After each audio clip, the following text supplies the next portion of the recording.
Damang relax po muna habang naghihintay po tayo ng sibad. Ayun, pinagpapawisan po sa sobrang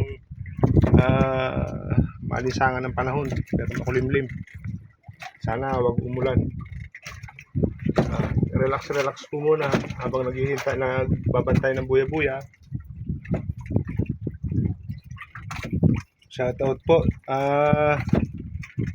sa aking anak na si Janelle. Napakaswerte nung iyong bangkanak na pinangalanan. Ikaw pa talaga ang nag-lettering. Salamat.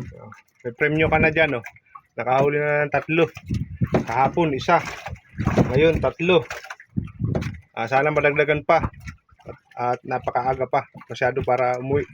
Sayang yung pinaghirapan na pain magdamag. Sipad na po.